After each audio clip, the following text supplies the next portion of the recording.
नमस्कार। सियाराम कला रचना के धार्मिक और सांस्कृतिक प्रोग्राम में आपका फिर से स्वागत है। कार्यक्रम है अपना श्रुतिधर। श्रुतिधर का मैंने अर्थ आपको समझाया था, जिसको सुनना अच्छा आता हो, जिसमें बेहतर सुनने की कला हो, जो वक्ता के कम शब्दों में ज़्यादा समझ ले, भाव समझ ले, सर्वणेंद्रिय गुण संपन्न, वो श्रुतिधर की श्रेणी में कई महापुरुष हैं, कई लोग हैं, आज भी हैं, वो श्रुतिधर की श्रेणी में आते हैं, जिनको एक बार बोला और वो समझ गए और वो उन्होंने याद भी कर लिया, वो है श्रुतिधर।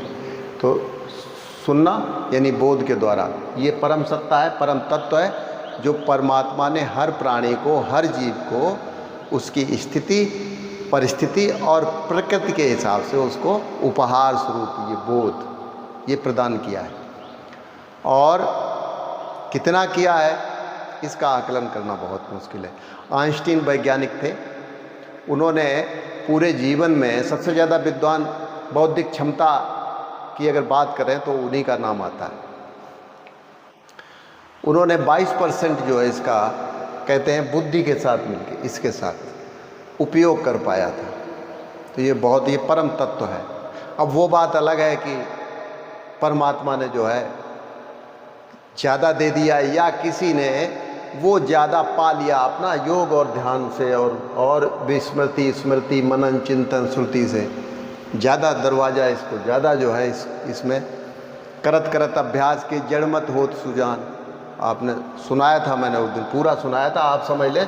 उस दिन का वीडियो तो आप क्या देखेंगे, लेकिन ये श्रुति, चिंतन, मनन, विस्मृति, स्मृति, बुद्धि, ध्यान, देखो ध्यान और योग ये प्रकृति के साथ, प्रकृति अपनी प्रकृति, दो प्रकार की प्रकृति होती, जीव की प्रकृति और कुदरत जिसे कहते हैं प्रकृति, तो उसके साथ ये मिलाना अपने को ध्यान और योग कहलाता है। योग संयुक्त जोड़ना, प्रकृति से अपनी प्रकृति को जोड़ना, वो योग कहलाता है। इसीलिए ये हमेशा एकांत में या निर्जन स्थानों पे या कंदराओं में या कोई खास प्रकार के जो है बाग, तालाब, तड़ाक, उनके किनारे जो है, नदियों के किनारे, गंगा नदी के किनारे, तपस्या जिसे कह सकते हैं, योग, ठीक।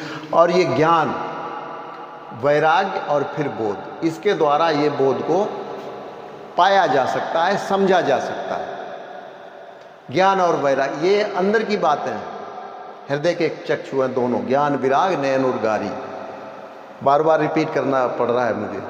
तो ये ज्ञान दिख जाता है, लेकिन वैराग्य नहीं दिखता है। और कभी कभी होता ये है कि परमात्मा जो है ना एक साथ ही थोड़ा जल्दी दे देता है किसी को, वो एक अलग बात है। बिना ये सब यहाँ से यहाँ तक पहुँचे किसी को जो है ज्ञान और वैराग्य की प्राप्ति हो जाती है। जैसे कि आपने कहानी में सुना होगा, इतिहास पढ़ा होगा या जीवन परिचय आपने महापुरुषों के सुने होंगे, गौतम बुद्ध का ही लो, तो उन्होंने, उनके पिताजी जान गए थे कि ये वैरागी प्रवृत्ति का है बालक, तो उसको घर से नहीं निकलने, घर से बाहर नहीं जाने दिया जाता। लेकिन फिर भी वो गए घूमने किसी के साथ, तो सब यात्रा को देख लिया, बोले ये क्या है, बोले ये है जो आया है जो जाएगा। 3 बार निकले थे ना, तो 3 बार तो उन्हें वैराग्य जल्दी हासिल हो गया था, उन्हें बोध प्राप्त हो गया था, इसलिए वो बोधित प्राप्त जब हुआ तो गौतम बुद्ध जी कहलाए। और वो एकांत में अकेले चुपचाप चोरी से अपनी पत्नी यशोधरा को छोड़ करके और उन्होंने संन्यास ले लिया था। तो यानी तपस्या के लिए, बोध को हासिल करने के लिए वो निकल पड़े थे। तो आपने मैथिली शरण गुप्त की कहानी पढ़ी भी होगी, सखी वे मुझसे कह के जाते, गए कोई बात नहीं, चले गए हैं, लेकिन कह के जाते चोरी चोरी क्यों गए है। और तुलसीदास जी को भी आपने सुना होगा। ये जो आपका हनुमान चालीसा है, ये तो उनका निबंध है, राम बोला इनका नाम था। बचपन में इन्होंने, जब ये लेट पहुँचे थे अपने क्लास में सुबह से, तो इनको दूर बैठा दिया गया, बोले तुम निबंध लिखो जिस पे लिख सकते हो, किसी इष्ट देव पे या जिस पे भी लिख सकते हो। तो इन्होंने हनुमान जी पे लिख दिया था, निबंध है ये इनका, राम बोला बचपन का नाम था। और इनको ज्ञान और वैराग्य की जल्दी प्राप्ति हो गई। भाई ये तो चीज़ है, वो भगवान ने थोड़े गलती हो ही जाती है। एक बार मौसा जी हमारे आए, वो आंसू उनके और वो भोजन करके आए और वो कहने लगे, कल्लू, मेरा बचपन का नाम कल्लू था, वो कह रहे, कल्लू आज तुम्हारी मौसी ने इतनी ज़्यादा मिर्च डाल दी कि अगर मुर्दे के मुंह में अगर डाल दो तो वो उठ के भाग खड़ा हो। तो बड़ी हंसी आई थी। तो भगवान ने थोड़ा जल्दी दे दिया या ज़्यादा दे दिया, ये भी साथ साथ दे दिया, बिना साधना योग के दे दिया। अब ये तो किसी को क्या मिला, ये मुकद्दर की बात है। तो तुलसीदास जी को भी हासिल हो गया था, ज्ञान तो हो गया था बचपन से ही, और रहा जो कुछ बचा खुचा वो उनकी धर्मपत्नी ने पूरा कर दिया था। जब ये रात पहुँचे थे अपने, वो मायके गई थी पत्नी है, तो फिर जो है बड़ी मुसीबत पाके पहुँचे थे, उसने लात मार दी। एक लात में ही जो है दिमाग उनका सही हो गया। बोले, हाड़ मांस के देह से तामे ऐसी प्रीत है, उसमें क्या है, भगवान का जो है स्मरण करो। तो कहने की मेरी बात यह है कि यहाँ तक तो आप समझ गए होंगे। और ज्ञान वैराग्य ये एक प्रकार की सिद्धियाँ हैं। ज्ञान वैराग्य ये सिद्धियाँ हैं बोध को पाने के लिए, सिद्धि। और वैसे तो मनोवांछित फल अगर पूरे हो जाते हैं तो वो भी एक प्रकार की सिद्धि है। लिखा है चौपाई में, मन कामना सिद्धि नर पावा, लेकिन वो लौकिक है, वो पारलौकिक नहीं है। तो कहने का मतलब ये श्रृंखला के द्वारा जो है, अगर कोई कमी रह जाती है हमारे बौद्धित्व यानी बौद्धिक क्षमता में, अगर हमें बढ़ाने में कोई कमी रह जाती है तो बार बार जो है इसी श्रृंखला से चल चल के हम ये इसको पा सकते हैं, पहली बात। और सुनने की आदत डालेंगे तभी है। आप लोग कहते हो जुड़ो जुड़ो, ये जुड़े और वो जुड़े, जुड़ते जुड़ते जुड़ते जुड़ते ढेर हो गया, तो सुनता कोई नहीं किसी। अभी थोड़े दिन पहले मैं आपको बताऊँ कि मैंने एक 13 सेकंड का वीडियो डाला, उसकी एवरेज डाउन कर दी सुनने वालों ने। बताओ क्या सुना, 13 सेकंड। अगर अच्छा बहुत अच्छा भी लिखो तो भी 13 सेकंड हो जाते। तो 5-5 मिनट के लोग कैसे वीडियो सुनते हैं, और कैसे जो है ना वो आप लोग फाइट कर रहे हो। बड़ा कमाल, बड़ी कमाल की बात। इतनी अच्छी अच्छी मेहनत, इतनी सुंदर कृतियाँ, भजन कीर्तन लोकगीत गीत कितने सुंदर सुंदर से जो है वो, बस लेकिन जुड़ने से कोई काम नहीं जब तक आप सुनेंगे नहीं। सुनने की आदत बेहतर होनी चाहिए। ऐसे नहीं कि किसी ने कहा कि यार तुम्हारे तो कान है तुम सुनते नहीं। बोले हम तो कान अपने जो है ना इस चश्मे के लिए यूज करते हैं, ये हैंडल जो है ना ये टिकाने के लिए यूज करते हैं, हमें सुनने की कोई ज़रूरत ही नहीं। इस कान से सुनते हैं, उधर से बाहर आ जाता है। सुनने की आदत डालें, अगर नहीं डालें तो हम तो पहले सदरी पहनते हैं गर्मी सर्दियों में, या अभी भी जेब में डाल लेता हूँ। किसी का है हमें नहीं समझ में आ रहा, या हमें आता है वो, या वो जैसा भी है सुन लेते हैं उसका। इसीलिए हम ज़्यादा जो है कोई 10-5 लोग हैं श्रद्धावान, भक्तिवान, संस्कारवान, उन्हीं को ही जैसा कुछ आता है कमेंट में लिखने के द्वारा या कुछ सुनाने के द्वारा उन्हीं को सुनाता रहता हूँ। और बाकी जो है आप अगर सुनने की आदत अच्छी डालेंगे, सुनने का मतलब किसी की मेहनत को सार्थक अगर करना चाहें तो सुने। और ज्ञान अगर प्राप्त करना चाहें, बुद्धि अलग चीज़ है, यह तो चोर बदमाशों में भी होती थी, मैंने उस दिन बता दिया आपको। तो ये बुद्धि अलग चीज़ है और ज्ञान अलग चीज़ है। ज्ञान और बुद्धि में ज़मीन आसमान का फ़र्क है। हमेशा आप ये बात नोट, ये प्रकाश है एक तरह का, ये ज्योति पुंज है, ज्ञान चक्षु जिसे कहते हैं। तो आप सुनने की बेहतर कला जो है वो अपने आप में जनरेट करें, ताकि आपको कोई 2 बार 3 बार बोले और आपको कोई चीज़ याद हो जाए। तो जुड़ने से काम नहीं चलेगा, सुनो। और ये YouTube तो ऐसा वो है माध्यम, ये जो ऐप है इतना होशियार है, कंप्यूटर से जिसकी एवरेज बढ़िया आती है उसी वीडियो को आपको श्रृंखला में, अपनी श्रृंखला में शामिल करता है। जो पेज होते हैं उसमें अगर आपकी एवरेज, वो आपका कोई नहीं सुन रहा है कोई बात नहीं, लेकिन आप उसको ज़्यादा उसमें जो है ना कमेंट लिखवा के या दूसरों के आप बिना सुने कमेंट करके किसी का वीडियो या अपना वीडियो ख़राब नहीं कराएं। कहने का मतलब उसका एवरेज आप YT में जाके देख लेना।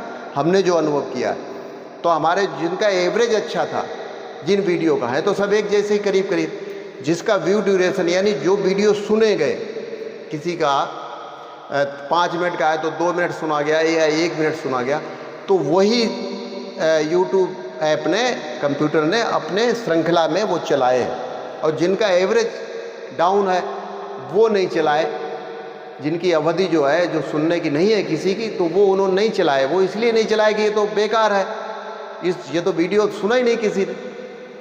लोगों ने कमेंट खूब किए, 100 कमेंट हुए, वो हुआ, इसका कोई फ़ायदा नहीं है, लाइक का भी कोई फ़ायदा नहीं। तो यूट्यूब ने वो चीज़ देखता है जिसका जो काम का वीडियो है, उनके काम का। वो तो व्यापारी है, और व्यापारी हैं तो आप समझते हैं, वो ऐसी कोई रिस्क नहीं लेंगे कि आपका एवरेज लोगों ने डाउन कर दिया आपके वीडियो को, और वो अपने चैनल में ले लें, अपने पेजों पे ले लें, वो आपके चैनल पे ही पड़ा रहेगा। तो इसलिए इस बात का ध्यान रखें, सभी लोग आपस में ध्यान रखें। और भक्ति से बड़ी, भजन से बड़ा कोई जो है, ये तो प्राप्ति की प्राप्ति है, ये तो सिद्धियां हैं। ज्ञान जो है वो एक प्रकार की सिद्धि है, वैराग्य भी सिद्धि है, आत्मानुभूति हो जाए वो ज्ञान है, और जगत से राग न रहे वो वैराग्य है। तो ये तो सिद्धियां हैं। और भक्ति जो है, भक्ति की साधना करते करते भक्त बन जाए तो वो भक्ति की सिद्धि है, भक्ति की सिद्धि है। और मनोवांछित कोई फल प्राप्त हो जाए तो ये लौकिक जो है वो, ये भी एक सिद्धि है। तो ये सिद्धि है, और भजन और भाव से बढ़कर के दूसरी कोई सिद्धि हो ही नहीं सकती। ये प्राप्ति की प्राप्ति है। सुत दारा और लक्ष्मी पापिनों के होए, और सत्संगत और हरि भजन तुलसी दुर्लभ दोए, ये तो दुर्लभ चीज़ें हैं। तो आप ये छोटी छोटी बातों में अटक करके और अपना समय न खराब करें, अपना वीडियो बनाएं।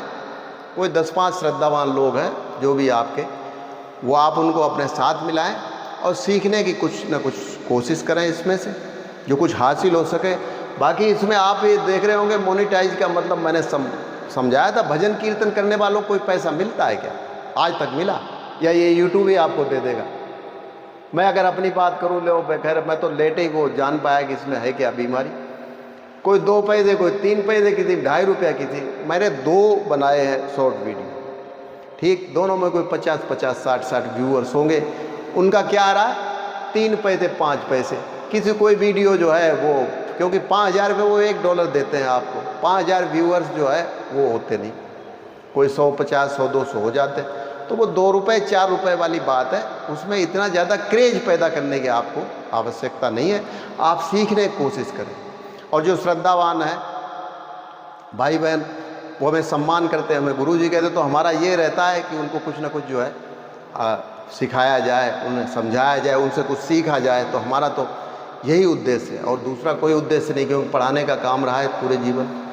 हमारी कोशिश ये है कि आप लोग कुछ पढ़ें, कुछ सीखें, कुछ समझें, यही हमारी कोशिश रहती है। और इसमें जो है वो ऐसी कोई बात नहीं, जिसके 1000 व्यूअर्स हो रहे हैं वो मान ले अपने को, जिसके भी 1000 व्यूअर्स हैं वो अपने को समझ ले कि हम यूट्यूबर हैं बस। और इसको खेल की तरह आप इसको खेलें, ज़्यादा इसमें माइंड लगाने की ज़रूरत नहीं। तो सुनना, अच्छा माध्यम की बात रह गई, ठीक है ना, माध्यम की बात रह गई कि भाई हम सुनते कैसे हैं, ये भी एक, ये ज्ञान की चीज़, ये तो रही ज्ञान की बात है।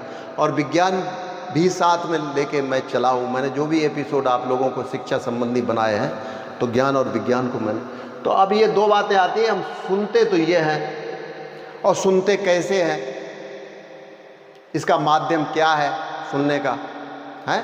तो माध्यम की अगर बात करें तो वायु है, गैस है, उसके द्वारा जो है तरंगे वो चलती हैं गैस में। हालांकि चलती ठोस में भी है, लेकिन वो तरंगों के प्रकार बदल जाते हैं। कोई अनुप्रस्थ तरंगे हैं, कोई अनुदैर्घ्य तरंगे हैं, तो वो अलग अलग प्रकार। अपना जो बातचीत हो रही है, आप जो सुन पा रहे हैं, वो वायु है, जिसके द्वारा कि अगर ये निर्वात हो, वैक्यूम हो, तो आप सुन नहीं सकते, ये आवाज़ आपके कानों तक पहुंच ही नहीं सकती। कान कैसे सुनते हैं वो एक अलग मैटर है, और ये आवाज़ कानों तक कैसे पहुंचती है वो एक अलग। और दृष्टि का जो मैंने उस दिन आपको समझा ही दिया था, और कई मैंने वीडियोज़ में आपको दृष्टि के बारे में समझाया कि ये जो तरंगे हैं, इनके द्वारा हम, जो वायु में तरंगे, जो कंपन होता है, उसके द्वारा हम सुन पाते हैं। फ्रीक्वेंसी होती है, अलग अलग आवृत्ति होती है उसके आधार पर। और जो देखने की दृष्टि की जहाँ तक बात करें तो वो ये आपकी किरणों के द्वारा जो है, वो प्रकाश की किरणों के द्वारा हम उस वस्तु को देख पाते हैं। मैंने बताया और मैं फिर बता देता हूँ, चौक लेके खड़ा हूँ, नहीं तो आप कहोगे लो हमारे साहब ने कुछ पढ़ाया नहीं। तो देखने की अगर विजन की अगर बात करें तो सीधी सी बात है, देखो ये लेंस होता है, बोर्ड के सामने खड़े हैं, ये लेंस है आंखों में, काला काला सा जो है ना, वो समझ लेना। इस चीज़ को थोड़ा बड़ा बना देता हूँ, वैसे छोटा बना है। और ये कोई वस्तु है, मान लो कुछ भी आपने वस्तु ये रखी, ठीक, ये वस्तु है, ये देख रही आंखें आपकी है, ये खूब बड़ा बना देता हूँ इस तरह से चैप्टर, ये आंखें आपके, ठीक, ये वस्तु है, ये देख रही आपकी आंखें। तो अब जब ये यहाँ पे चली किरणें तो ये इसमें लेंस ऐसा होता है कि एक बार जो है केंद्रित हो जाती है ये यहाँ पे रेटिना से पहले, जो पर्दा, जो पिक्चर आपने देखा होगा, पर्दा जो पर्दा लगा होता है, तो ऐसे आंखों में भी अंदर एक ये भाग होता है, पर्दा होता है, इसको रेटिना कहते हैं, ठीक है ना। ये लिख देता हूँ, रेटिना। और ये भी मान लो ये वस्तु है, ठीक है। तो जब ये यहाँ से किरणें चली यहाँ से, और यहाँ पे ये लेंस का ऐसा प्रकार है आँखों में, प्रकृति ने, परमात्मा ने ऐसा प्रकार बनाया हुआ है, ये बनावट ऐसी है आँखों के लेंस की कि ये किरणों को केंद्रित करती है। अपने जो लेंस हैं आँखों के, यही लेंस आपके कैमरे में भी होता है, प्रोजेक्टर है जो फिल्मों में भी होता है, दूरबीन में भी यही होता है, जो भी कंपाउंड माइक्रोस्कोप में भी यही लेंस होता है जो अपनी आँखों में है, प्रकार है। दूर से आप ये समझ लें, ये वाला प्रकार, ये लेंस है, ये क्या होता है, कई बार बता दिया लेकिन फिर भी बता रहा हूँ। ये जो इसकी वायम सतह है वो पतली होती है और बीच का हिस्सा मोटा होता है। तो जिस पे ये अगर किरणें कोई गुजरेंगी तो ये क्या करता है, केंद्रित कर देता है एक जगह, जैसे कि इस आँख ने कर दिया। अब केंद्रित होने के बाद, फोकस होने के बाद ये फैलती भी है। जब ये यहाँ पे जुड़ी, यहाँ केंद्रित हुई, आपने अब अगर मैं बात करूँ तो बचपन में जो बच्चे कांच ले लेते थे ना चश्मों के, बड़े बुजुर्गों के, तो वो सूर्य की रोशनी से करके वो उसको एक जगह लाइट कर देते, सनलाइट, तो उससे वस्तु जलने लगती थी, तो केंद्रित हो जाती, ये वो केंद्र है ये, ठीक। और यहाँ से ये जो है फैलाव करके ये रेटिना पे फोकस डालती है सीधा, ये किरणें।